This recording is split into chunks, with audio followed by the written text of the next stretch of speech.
Hello everybody and welcome back to another video for the day. We are heading back into r/AmITheDevil, and if you guys would love to be absolutely amazing, show your support and see more videos like this one in the near future, be sure to hit that like button, leave a comment down below to start up the wholesome internet discussions, and if you guys have not already, subscribe to the channel and turn on the notifications.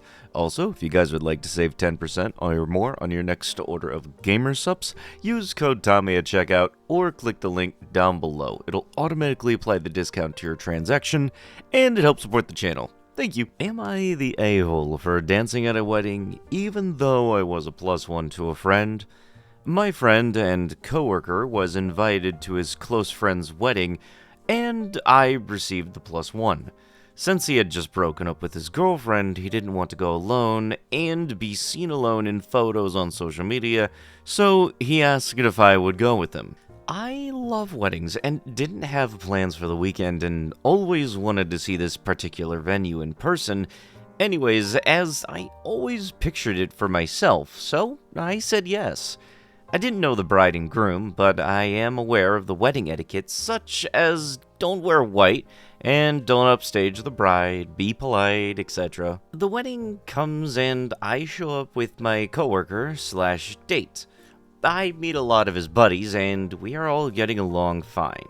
One thing about me is that I love to dance and never turn down an opportunity. I was on several dance teams in school, so I am semi-trained. So it's not uncoiffed or sloppy dancing. During cocktail hour, the DJ is playing some great music, which I thought was more appropriate for the reception and didn't want to let the songs go to waste, so to speak. And so I danced a little bit.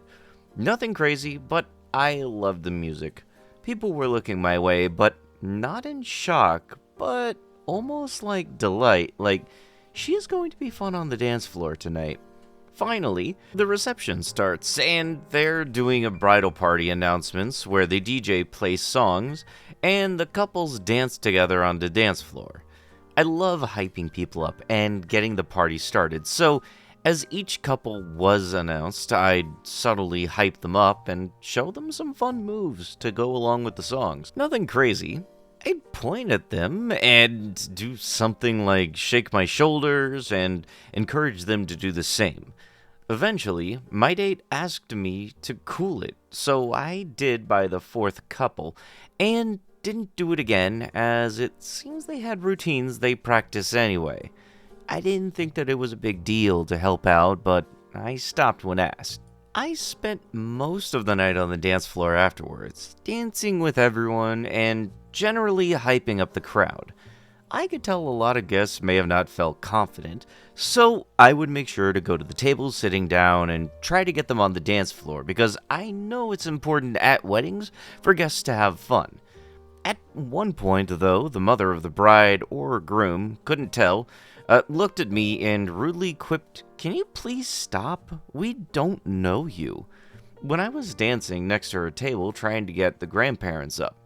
I fully retreated and spent the rest of the night at my table and didn't even speak to my date because he basically started to ignore me after the announcement and during the dinner service when I asked if he wanted to dance.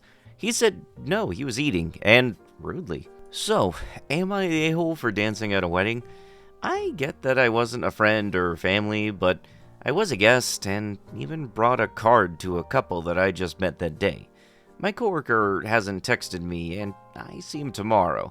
I also wanted to reach out to the bride via Facebook to see if photos were posted yet, and thank her for the lovely time. So, at the beginning of this, you said a whole thing about not trying to upstage the bride or do anything weird at the wedding or anything, and what did you do?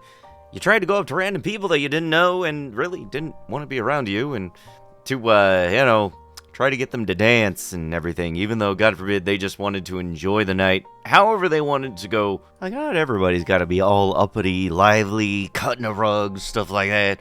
Sometimes people just want to vibe and, just have a nice time and enjoy the lovely couple because, it's their night instead of yours who you wanted to do nothing except dance and Even though people told you to stop, you still went and danced more. Great job on that one. Hate to break it to you, but I don't think you're going to get invited to much of anything else from your coworker. How to help daughter get past childhood trauma, censoring because YouTube.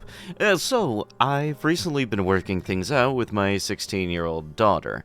When she was around 5 or 6 years old, I started traumatizing her and said many things that I now regret over her grades, pianos, etc. Before that, she was very extroverted and outgoing, but then she started to become extremely introverted and had a lot of trouble making friends and socializing. Her grades were awful, and she got bullied a lot at school. Now we have a very competitive social circle, and everyone else's kids were extremely intelligent academic-wise, and constantly had all A pluses, while our daughter had C's and D's. Of course, none of the other parents did this to their kids, which we now regret. We went through some of the things that really upset her, and here are the top rangers. One of the things that she mentioned that really scared her was this. Once in grade 3, she threatened to do this to herself after a very bad math test. We were at my mom and dad's house, and I was very upset that she had threatened to do this over nothing. So, I gave her a pair of scissors and gave her 2 options. Either she follow through with it, and then I'd do this to her afterwards, or I would do this to her, and then this other redacted thing. Once again, I regret this. She also mentioned that I would chase her around the house with chopsticks or hit or yell at her in front of other parents and kids, which made her feel very embarrassed in front of the childhood friends that she grew up with. Another instance was how she wasn't allowed to cry too much at home or complain about the bullying. In grade 4, some kids made these remarks at her, and she came home crying, wishing they redacted, and called them this. I didn't react in the best way, and did this to her for it. And she mentioned that she had difficulty opening up to me afterwards about her problems. Finally, she thought our family was experiencing a massive financial issues and a divorce. When she was maybe in grade 5 or so, my husband lost millions of dollars in a poorly thought out business venture.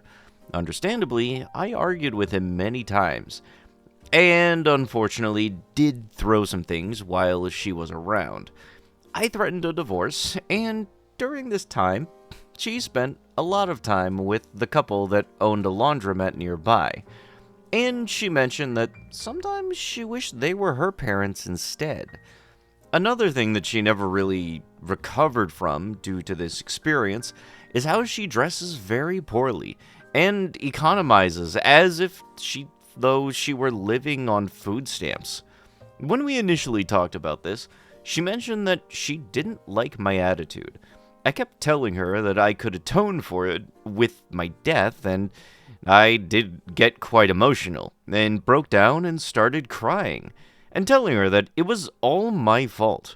She mentioned that I sounded sarcastic and not at all sincere, and that it was tough how she had to comfort me instead, especially since she was the one who had went through all of this.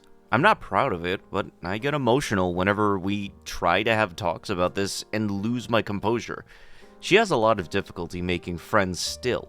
Most people assume that she comes from a very poor and uncultured family because she constantly dresses in ratty clothing, and that looks like they came from a donation bin, and is always very quiet, which is especially detrimental since she goes to a preppy private school. Neither she nor her brother are close with their father, who is constantly away on business or golfing trips, and they were both at some point of their lives raised by a nanny, which may have caused them to further alienate themselves from us. She prefers the company of animals over humans too, and this bothers me, and I have no idea how to separate her from her pets. When she is upset, she spends hours in the pets room instead of talking with people. even though she's got severe allergies to her animals. It's also hurtful. Sometimes I feel like she loves her rabbit more than me. Since I've stopped doing this to her, our relationship has improved somewhat, and so have her grades and her social life. But she is becoming increasingly rude and disobedient towards me and her father, often lashing out or having temper tantrums over the smallest things. She is also paranoid about people standing outside her line of sight, and often skips school, screams when people enter her room, and tries to get them out as soon as possible, or has panic attacks, none of which had occurred while I had been doing this and yelling to her. I realized that I have made a mistake. After her brother moved to another country, despite her father and I's displeasure, and we do not wish to lose another child. A psychologist diagnosed her with anxiety, depression, ADD, autism, a memory problem, and some other learning disorders. But she mentioned that she didn't want to make a big deal and downplayed a lot of her issues in front of the psychologist for fear that it would affect her career in the future. I do admit that I didn't take the diagnosis seriously at first. My husband and I didn't do any research and dismissed it as a way for the psychologist to make more money. But my daughter has been getting increasingly more agitated and often isolates herself in her room for many hours at a time, or had a mental breakdown and mentioned that she wanted to do this over math, which had never been her strongest subject. Thankfully, she passed and is no longer taking the subject. One thing that bothers me is how normal she acts around other people. She could definitely pass for a normal teenager now, although she was quite strange in her preteen years. However, at home, she's often a nightmare to deal with all of her screaming and paranoia. She often stopped playing the piano on grounds that she had too many bad memories associated with it. And even when I try to coax her into it, she says that she is uncomfortable playing, especially with people around. Can anyone provide evidence on how to fix our relationship? Edit, she is extremely uncomfortable talking about it to a family counselor, so that's why we are resorting to the anonymity of the internet. Ah yes, how could I help improve the situation? You know, maybe not being the cause of the trauma and the anxiety in the first place might have been a good place to start. Maybe think about that a little bit, you know, instead of wondering where it all went wrong, when in reality, you're the cause, like I just said. I don't really got anything else to say about this, just, it really is weird how you're the only person in the room wondering what exactly happened to cause this. Meanwhile, you haven't figured out, just look in a mirror. He didn't manipulate you. You just found him so physically attractive that you let him do whatever he wanted. Grown adults talking about, I was manipulated. You weren't manipulated. You found him so physically attractive that it put you in a situation that you were not accustomed to being in.